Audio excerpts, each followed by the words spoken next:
Ada orang buat muzik video lagu raya dengan memaparkan imej yang secara jelas mengundang murka Allah. Jelas sekali orang ini memaparkan imej songsang seperti LGBT, adegan lucah songsang, dan apa yang paling menyedihkan adalah orang ini adalah seorang Muslim. Isterinya seorang Muslimah, dan saya percaya mereka sekeluarga mengamalkan tuntutan Islam dengan sangat baik dari sudut syahadah, salat, puasa, zakat dan termasuklah ibadah haji. Ya, memang mereka yang melakukan benda ni. Jangan lupa subscribe, like, dan share. Hashtag Makasih Manfaat.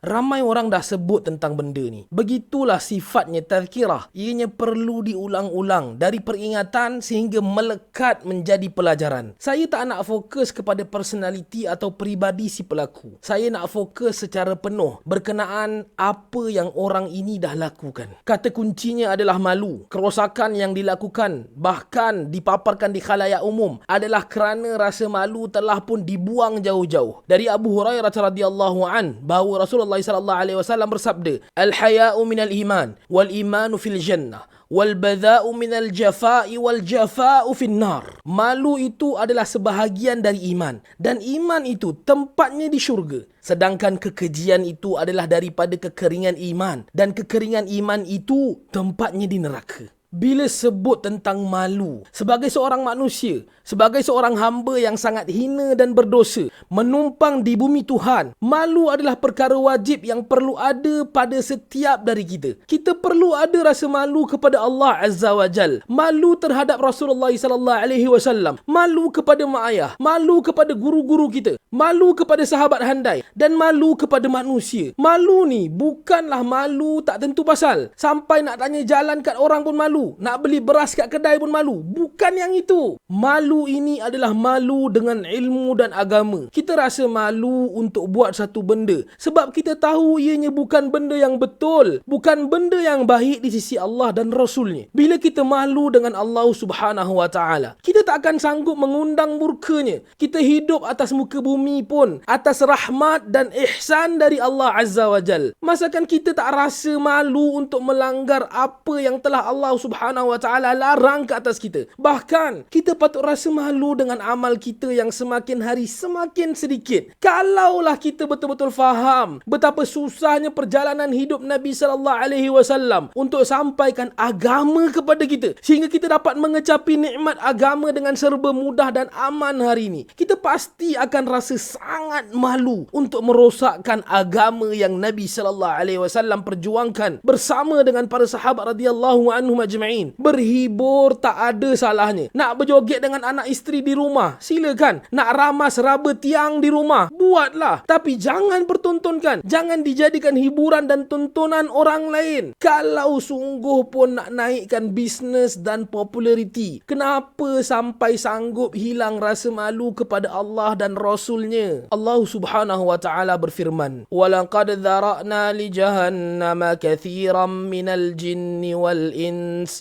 lahum qulubun la yafqahuna biha wa lahum a'yunun la yubsiruna biha wa lahum adhanun la yasma'una biha ulaika kal an'ami bal hum adall ulaika humul ghafilun." Dan sesungguhnya kami jadikan neraka jahanam itu untuk dihuni oleh jin dan manusia yang mempunyai hati tetapi tidak mahu memahami ayat-ayat Allah dengannya, dan yang mempunyai mata tapi tidak mahu melihat bukti keesaan Allah dengannya, dan yang mempunyai telinga tetapi tidak mahu mendengar ajaran dan nasihat dengannya. Mereka itu seperti binatang ternak, bahkan mereka lebih sesat lagi. Mereka itulah orang-orang yang lalai. Kita sedang berada di zaman yang mana kita dapat melihat manusia telah benar-benar lebih sesat daripada binatang. Seorang anak membunuh ibunya, seorang ibu membunuh anaknya, seorang ayah memperkosa anak perempuannya. Aurat dipertontonkan dengan megah dan sombong menggunakan kecanggihan teknologi. Harga diri tergadai dan seumpamanya. Syekh Muhammad Al-Ghazali